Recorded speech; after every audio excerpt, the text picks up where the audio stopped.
Hello, fabulous teacher. Justin here from TeachHuman, where we believe that teaching and learning well shouldn't cost anyone their health or their identity.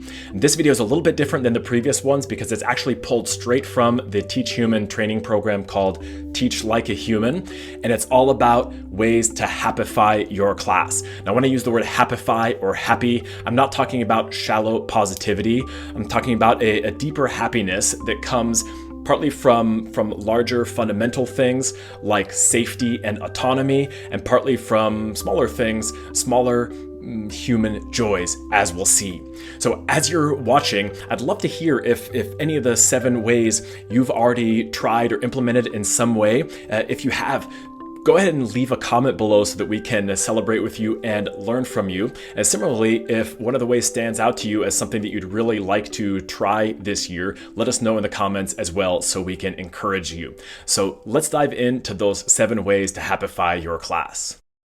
Number 1, help students be physically comfortable. It's hard to learn when your feet are tingling or your tushy is sore or you're hungry. So if you have ways of rearranging the classroom, letting students stand up more, move around more, just literally getting comfier seating, having blankets, you name it, go for it. Students will probably be happier and they'll probably learn better. I recognize that there are tricky issues sometimes with appearances and you don't want the place to look ratty or something like that, but maybe you can let go of a thing or two there. Maybe your classroom mate or your admin can let go of a thing or two there to ensure physical comfort for the sake of happification and better learning. Number 2, let students decide. Let students make real decisions and also sort of false decisions. But what I mean by that is the classic parenting thing, not do you want to wear a coat, but do you want to wear your red coat or your blue coat? You've basically limited the options, but it feels like choice. So both those kinds of choices and true decisions, such as class, we just finished studying this thing. What does that make you want to study next? Can be great ways to generate buy-in and happiness among students. Homework choice boards. In other words, at home or during your asynchronous learning time, you are going to be doing one of these 4 things, but you get to pick. Or maybe even you're going to be doing all 4 of these things, but you can pick in what order to do them and in what order to submit them. Those kinds of choices.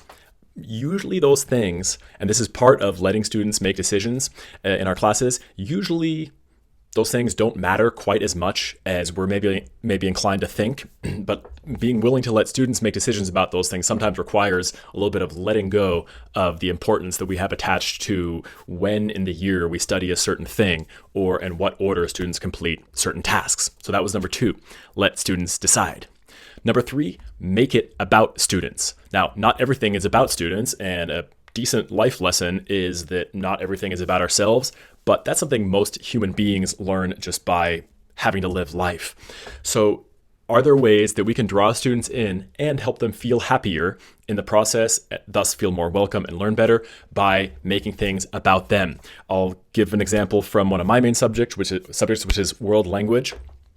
When given the choice to talk about teenagers from the 90s in a textbook or themselves, most people would choose to talk about themselves. So why talk about textbook boys' school schedule instead of our own students' schedules, right? Now, most of us are sort of forward-thinking enough or just human enough to do that anyway, but there might be a lot more opportunities than you think to do that. If you teach other subjects, let's say you teach math, you can have word problems feature your students. You might even ask for their real information. I don't know, how many times a day do you brush your teeth? Or how many times a week do you shower? Or something like that to use in a number problem, such as a word problem. So you got lots of options there for how to make things more about students and how to hook students in that way. Number 4, do the funner version. Almost every task, every activity has a funner version. And it actually has lots and lots of funner versions, but we'll keep it simple with a funner version. What do I mean by that? Let's say that you're going to have students act out a scene in a drama class, a language arts class, elementary school, world language class. Give them sweet wigs to wear while they act out the scene. If you don't have a budget for wigs or exchanging wigs is gross, give them imaginary wigs to wear. If you're not sure what that means, I'm not sure either, but I guarantee you if you say, hey, here's your wig and have them put it on, it's going to make the scene funner. Let's say that you're going to have students move about the class, mingling with each other and discussing a certain topic or finding information from each other. Maybe play some classy music, tell them they're at a soiree, and to select the imaginary non-alcoholic beverage of their choice to sip while they walk around. I use that one all the time. It's amazing how powerful it is for just adding that layer of fun and buy-in. I see students literally talking with each other sort of more intently because they're holding this fake beverage. Let's say you're going to be looking at a work of art or a picture for whatever class. Instead of just showing it, have students stand up and file by the picture as though you're at an art museum, maybe with you or a student as the docent. So those are examples of doing the funner version. I'm sure you can think of many on your own as well. Number 5, train students to get what they want or to get what they need in order to advance in your subject or in order to kind of make the class work, make classroom routines work. So train them to know where they can find more paper, where they can find a certain pen, where they can find back assignments. Train them to know how to figure out how to raise their grade, how to figure out what they could do to do better in your class. That's something we talked about in some of the earlier tiles as well. Students who know that feel less helpless, and helplessness or felt helplessness is a major source of unhappiness. So train students to know where stuff is, how stuff works, how to improve. Number 6, play with puppies or kittens. They'll probably have to be stuffed, but even playing with a stuffed animal, even having it sitting on your desk can be a real Happify. I've got here a stuffed penguin that's always nearby me. And you can do this with students of any age. One of my greatest mentors, who has a PhD in Latin and Roman studies, even encourages his advanced placement students, seniors in high school, each to have their own personal mascot, stuffed animal, on their own desk at all times or whenever they want, because it Happifies the class.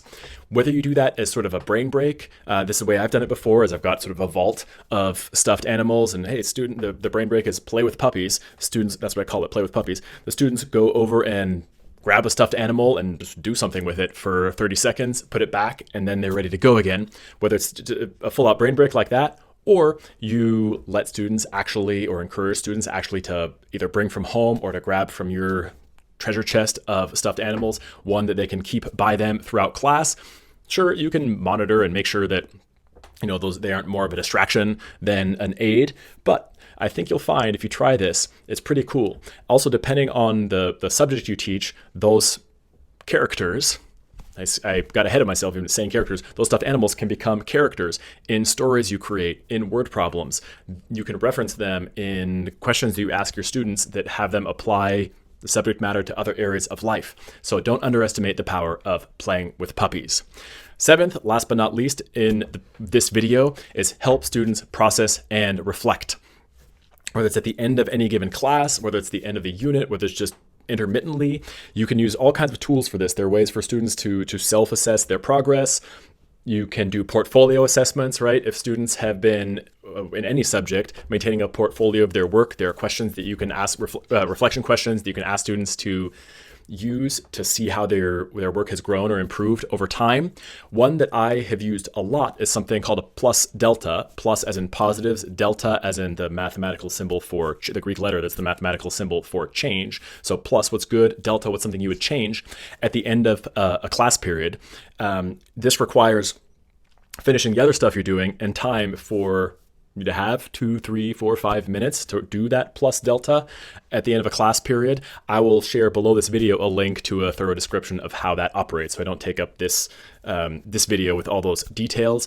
But you may have other ways that you help students reflect frequently.